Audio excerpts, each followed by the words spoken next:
Kamusta, Gemini? Welcome to Like a Tarot. Alamin natin gamit itong angel number mo at mystical cards kung ano yung magiging mensahe para sa iyo. Mamaya naman, gamit ang tarot cards, alamin natin kung ano yung feelings mo, ano yung feelings ng person mo, ano yung relationship nyo. Sa huli ay kukuha din ako ng additional card at charms.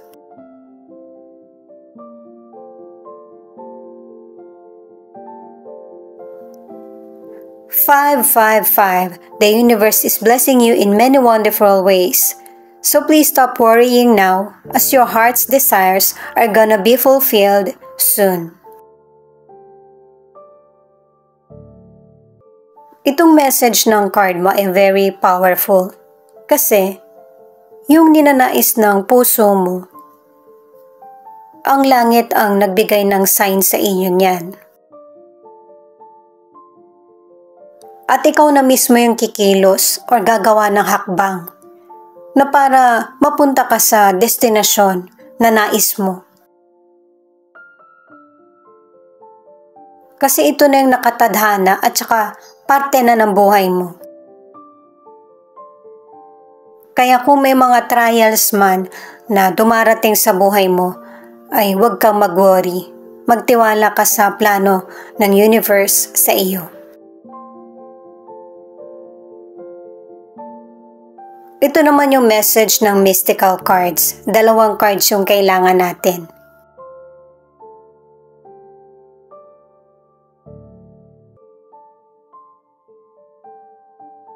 Itong mga cards na ito ay sign na kailangan mong i-review or gunitain kung ano yung mga lesson na natutunan mo sa nakaraan. Isa ito kasi sa paraan na para malutas mo yung iba't ibang problemang dumarating sa iyo.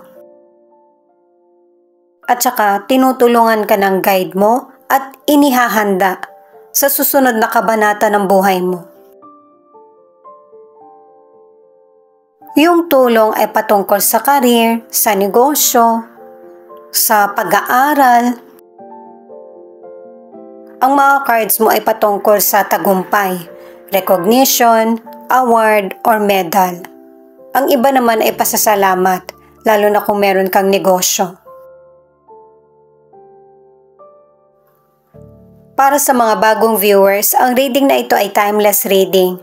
General reading at guide po lamang, kaya hindi po magre-resonate sa lahat. Kunin mo lang yung akma sa sitwasyon mo. At kung kailan mo ito napanood, yun ang start ng 1-week reading para sa'yo. Ikaw na bahala magpalit kung si person mo ito o ikaw.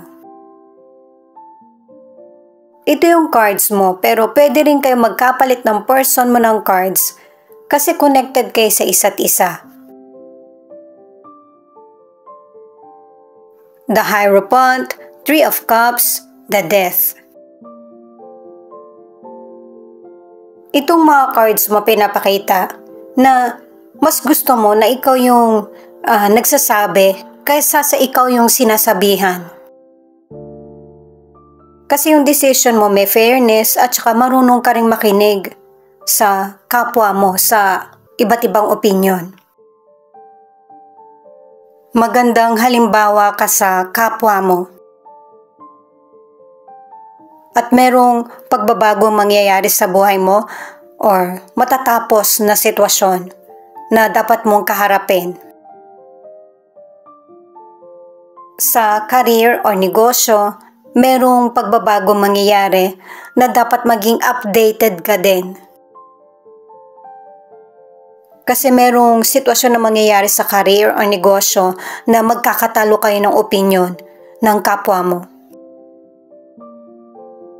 May malaking pagbabago sa ekonomiya na kailangan mong makasabay. Ang ilan na hindi ka masaya sa karir mo, mas pabor yung magbago ka ng career or negosyo. Bago mo ito gawin ay paghandaan mo. Para sa ilan na nag-apply ng trabaho ay hindi pa magre-response yung in-applyan mo kaya damihan mo pa yung paghahanap ng trabaho. Para sa ilang single or sa relationship na akala mo tapos na yung relasyon nyo, yung akala mong tapos na ay mabubuhay muli kasi magkikita kayo ulit or i-message ka nung past person. Yung person na nang ghost sa iyo. Para sa ilan na nasa relationship, magkakaroon ng celebration dahil sa ang ilan magpapakasal na or dahil sa nagka-baby na. At ito na yung bagong yugto na sisimulan nyo ng person mo sa relasyon. Sabay niyong harapin ang person mo, positive man or negative ang dating sa buhay niyo.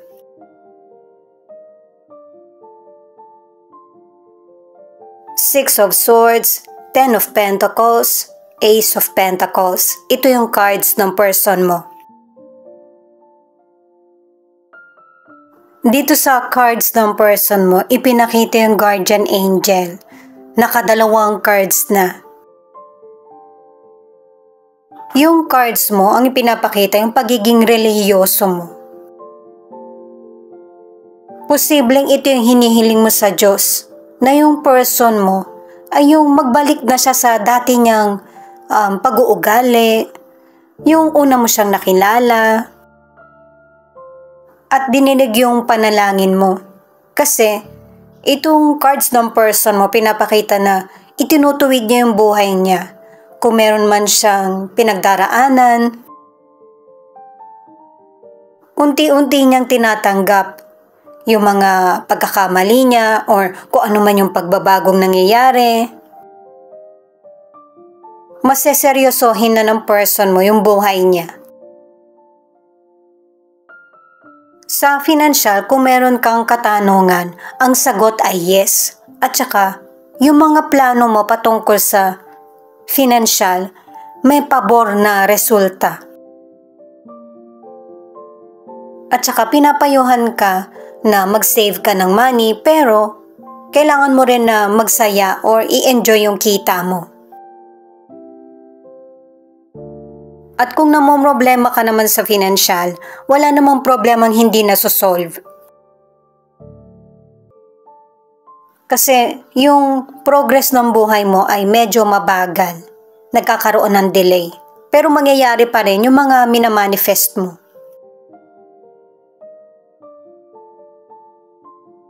Para sa ilang single, nakatatlong cards ka na merong bagong love na darating sa buhay mo.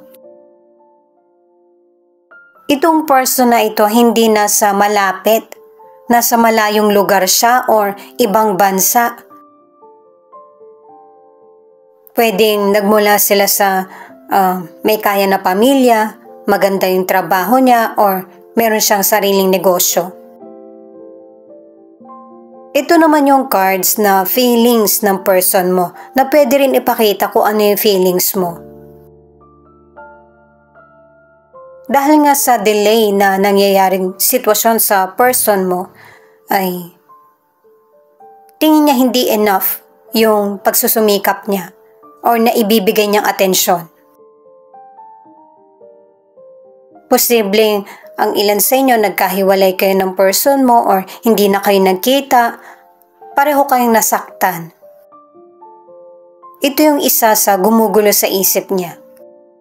Nakadalawang cards ka na para sa death.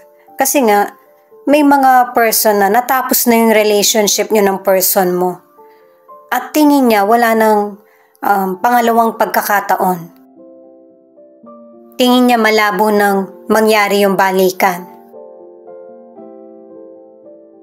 Pero syempre, kapag yung puso mo ang nagdidikta, iisipin mo na yung imposible ay posible.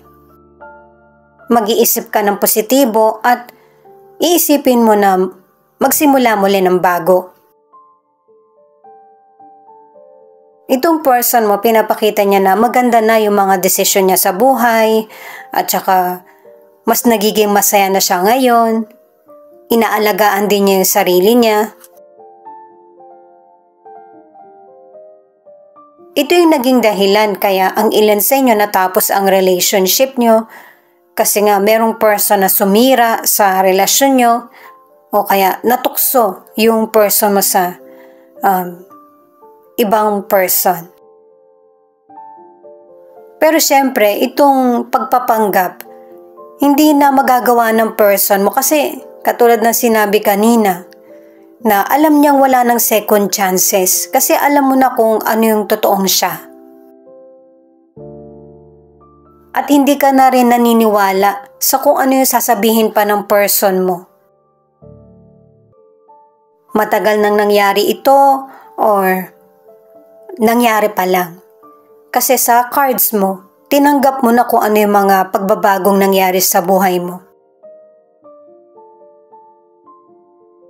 Ang ilan naman sa relationship, naiisip ng person mo na mamasyal kayo or may puntahan kayong lugar na para makapag-relax kasi may ilan sa relationship na palagi na kayong nag-aaway ng person mo. Nag-iisip rin siya na bilan ka niya ng mga bagay na gusto mo or pagkain kasi gusto niya magsimula kayong muli. Yung bang kalimutan na yung alitan or pagtatalo.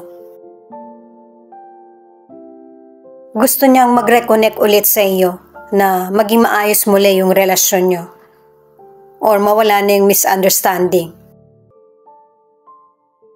Ito naman yung mga cards patungkol sa relationship. The Hermit, the Emperor, Ten of Swords. Ang ilan sa inyo, yung relasyon nyo ng person mo, kung dati walang clarity, mas ngayon naiintindihan mo na. At ikaw mismo yung magdedesisyon para sa sarili mo. Ito na yung final decision mo. Kasi nahihirapan ka na rin sa situation na makontrol ito. Dahil sa merong mga person na hindi mo na pwedeng pagkatiwalaan, pwedeng kaibigan mo, family member, o kaya person mo. Ang ilan sa inyo biglaan na lang na kinontak ka. Doon nagsimula pero hindi pala pwedeng pagkatiwalaan. Ang ilan sa inyo sa kalusugan, yung naging trabaho mo or negosyo, yung palagi kang gumagalaw. Kaya nakatulong ito sa sa kalusugan mo, healthy. Ang ilan sa inyo kaya ka good health kasi sa trabaho nyo, kailangan maintain na healthy yung pangangatawan. Merong mga check-up. At ang ilan naman, alamin mo yung history ng kalusugan ng family nyo. Pag-ingatan mo yung katawan mo kasi may ilan sa inyo na biglaan na magkakasakit ka. Ang ilang single, natuklasan mo na yung potential person meron na pala talagang karelasyon. O kaya sariling pamilya. Mas piliin mo yung tama kasi masasaktan ka rin sa dulo.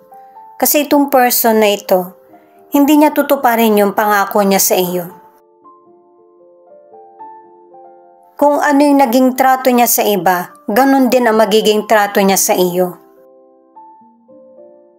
Ang ilan sa relationship, hindi na kayo nag-uusap ng person mo, kaya mas lalong tumitindi yung misunderstanding.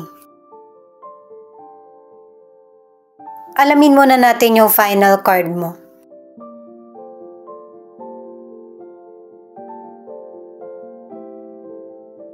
Itong Five of Cups, may mga sitwasyon sa buhay mo na iluluha mo talaga.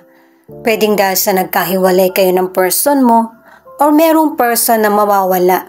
Pero itong person na ito kasi may edad na. Kumbaga tapos na yung mission niya sa mundo. Pero wag mong hayaan na ito yung manatili sa buhay mo. Yung puno ng dalamhati at kalungkutan. Alalahanin mo na tayo din ang magdadala ng swerte at positibo sa buhay natin. Mamimiss natin yung mga taong nawala sa buhay natin, pero sila rin yung magiging dahilan para mas lalo tayong magpakatatag. Ang ilan sa relationship, kahit nagtatalo kayo ng person mo or may misunderstanding, ay meron pa rin physical contact, may connection pa rin kayo. Pero hindi ito yung magiging paraan para mapatawad mo yung person mo.